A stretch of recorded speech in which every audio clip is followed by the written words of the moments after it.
If you have loved the job that Andrew Berry has done so far between getting Watson and Cooper and a bunch of other moves, go ahead and like today's video. We got the latest Browns news and rumors coming your way, but let's show some AB some love by hitting that thumbs up icon.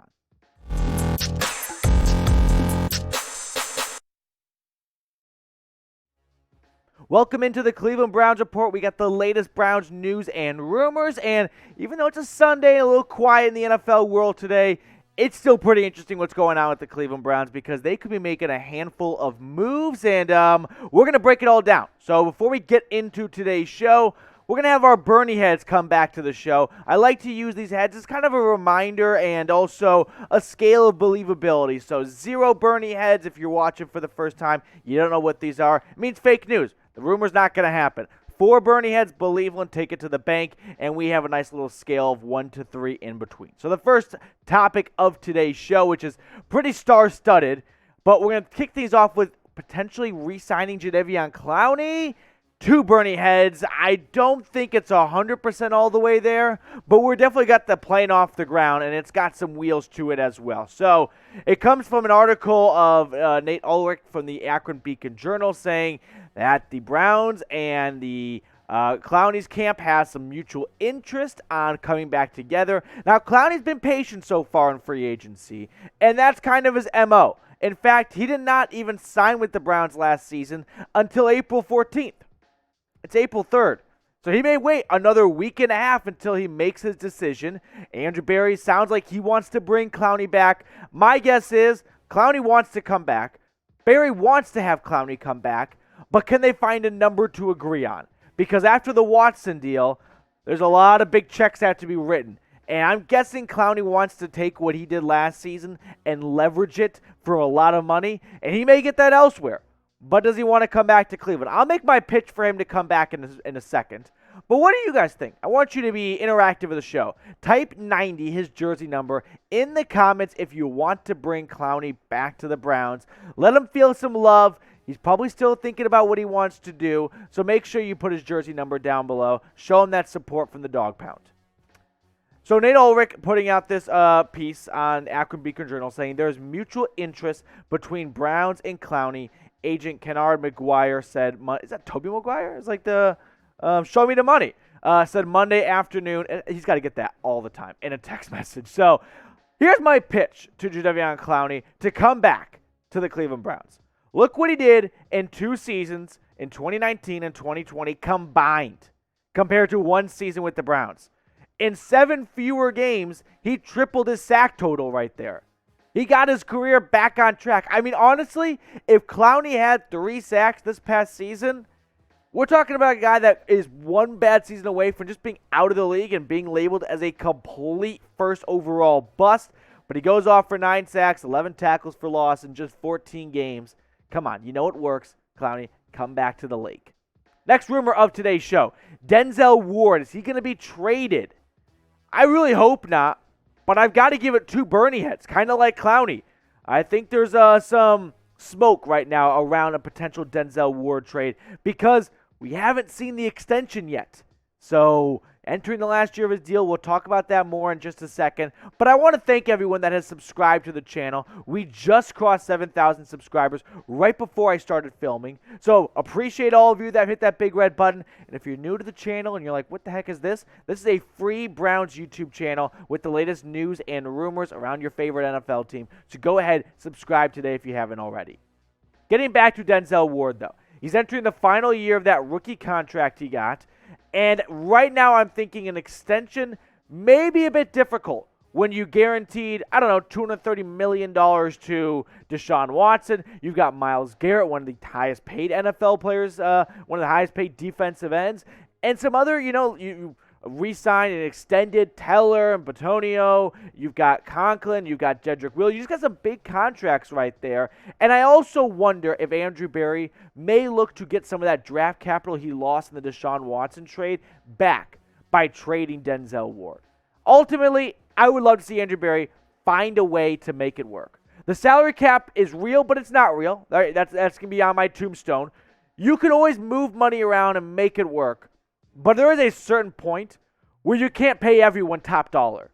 And I think Denzel Ward's going to want to be one of the highest paid corners in the NFL. So here is the top 5 highest paid corners after the Xavier Howard extension. J.C. Jackson got signed. My guess is Ward wants about $18 million. I don't know how you can pay Garrett, Cooper, Deshaun Watson, and Denzel Ward. It doesn't see that's too many mouths to feed and not enough food to go around. And my other thought is, when you pick Greg Newsome in the first round, I don't think at the moment they were thinking that far ahead of, we don't want to have Denzel Ward long time, so let's draft his replacement. I think the idea was, we're keeping all 11 starters from this playoff run in 2020, and let's add to our defense in the, 26 overall pick, who's the best player out there? Oh, Greg Newsome, great. We even, Greedy Williams is hurt anyway. So it does make you wonder, though, does this make it a little easier for Andrew Berry to stomach the idea of, I love Denzel Ward, he's going to be a great corner, but if a team wants to give me a first-round pick for him, and we have Greg Newsome in the wing, maybe that's enough to push me over the edge to do the trade. I think that might be something that enters Berry's mind. But let's show Ward some love, because I don't want to see him go. I want to see Denzel Ward lock down Ja'Marr Chase. In fact, I was in some Browns Twitter spaces over the weekend, and I was talking about this. And I was like, the Bengals are going to be good. They're not going to go anywhere, I don't think. And you're going to have to match fire with fire and lock down Ja'Marr Chase with Denzel Ward. So type me if you want to see Denzel Ward stick with the Browns. We'll get to the rest of our news and rumors show in just a second, but we're also on Rumble. So if you're watching this on YouTube, or if you're watching this on Rumble right now, another video platform service just like YouTube, help us out. Help us reach 1,000 subscribers. What do we have? 20 to go, 16 to go, 16 subs away from reaching 1K. Help us catch up to the Chiefs, the Raiders, and get the Giants and the Cowgirls off of our tails. Rumble.com/Browns Report. Links in the comments and the description of the video. Next rumor on today's show. Should the Browns sign Will Fuller? Or will they sign Will Fuller? I'm going to give it 3 Bernie heads. I think it's more likely than Denzel Ward being traded and Clowney coming back. And so, reason being, you just went and got Deshaun Watson. Might want to bring his best buddy with, and that was that in Houston. So, potential reunion. Benjamin Allbright was, I can't remember the show. I'm sorry, I couldn't give credit. But he was on a Browns kind of podcast, YouTube show, and they asked him about the possibility of Will Fuller coming to Cleveland, who, by the way, we're talking about a player in Fuller who's played in 56% of possible games. That's been his biggest knock. Former first-round pick out of Notre Dame, between getting suspended 4 games at one point in his career, but also just the injuries. Only played in 2 games for Miami in 2021, had that finger injury. You haven't seen him play close to 16 games since his rookie year when he played in 15, I believe. A couple 11-game seasons. But Allbright, who covers the NFL, he covers the Broncos, got some good scoops. He believes it's going to happen. Here's what he said. They go sign Fuller eventually, which they are going to do. And this was part of a whole show he was a part of, and he said it pretty confidently. Now, Benjamin Allbright also said, if Deshaun Watson goes to the Browns, I will donate $1,000 to the charity of your choice. He was that confident it wasn't going to happen. And then it happened. And to be fair, no one saw it coming after he said it's down to the Falcons and the Panthers, and then he pulled a 180. Now, I still would like to see the Browns get Jarvis Landry back. It's just that Juice did so much for the Browns in turning the culture around, right? He was a pillar of that turnaround of the post-Hugh Jackson and the 1 win in 2 seasons. I want to see Landry be a part of the greatness that I think is about to come to the Browns with Deshaun Watson. I know Will Fuller's his guy, and they had some good overlap in Houston, and we'll look at the numbers in a second, but pick a wide receiver for me. I don't think the Browns can afford to get Jarvis Landry and Will Fuller. Landry's going to want some goodish money at the end of his career. Will Fuller, maybe not as hot as a name as he once used to be, but he could still get a couple mil in his pocket. So if you had to pick one, which I think it's likely going to be, who would it be? Landry or Fuller? Now, Watson and Fuller have that great connection from their time in Houston. They hooked up for 33 games, 22 touchdowns in 33 games. I'm not saying Will Fuller is a wide receiver 1. Maybe he used to be perceived as that. But when he was with DeAndre Hopkins, the two of them, he was a great wide receiver too. He can stretch the field. He's that deep threat. And I'm guessing Watson wants to reunite with him. Next topic, next rumor on today's show, a very interesting, juicy one coming from our friends at Bleacher Report. DK Metcalf going to get traded? Just one Bernie head on this one. If he does get traded, I really don't see a way the Browns can pull it off. But don't put it past Barry. AB could do it, right? We've seen him pull some rabbits out of hats before. So the Seahawks have insisted that DK Metcalf is not available for a trade. Funny. Trying to remember the last time Seattle said that one of their star players wasn't going to be traded. Oh, yeah, Russell Wilson. And then he got traded. So, all right, Seattle. You say he's not available. I take that with a grain of salt. The Browns, however, don't have much ammunition to offer for a DK Metcalf trade. Jeremy Fowler on SportsCenter was asked about DK, and here's what he had to say.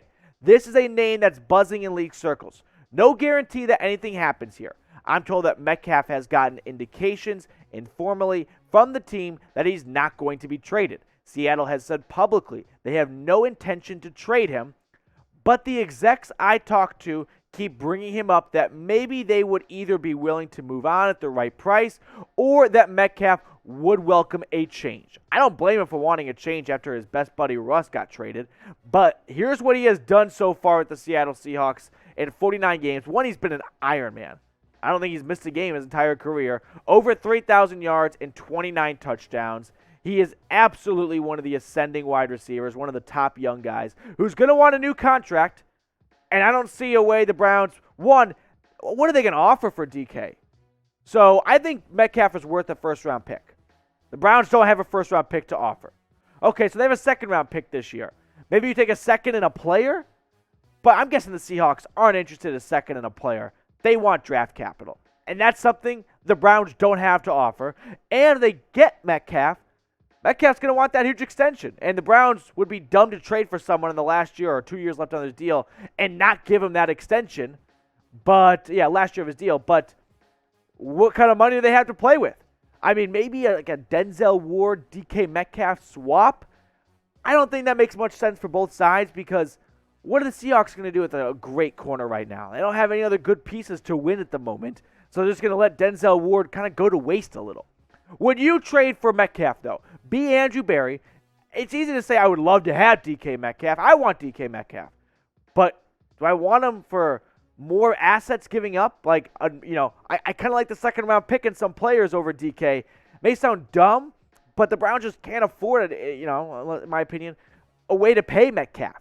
So I'd rather keep that second-round pick. That rookie contract can be way cheaper, and there's great wide receivers in this class. And you get him for 4 years, whereas Metcalf, looking for an extension, looking for the bag. What if the Browns and him can't come to an agreement and he ends up walking after a season or two? Something like that. All right, that's going to do it for us on today's show. Hope you guys enjoy the rest of your Sunday, and we'll catch up with you later with the latest Browns news and rumors.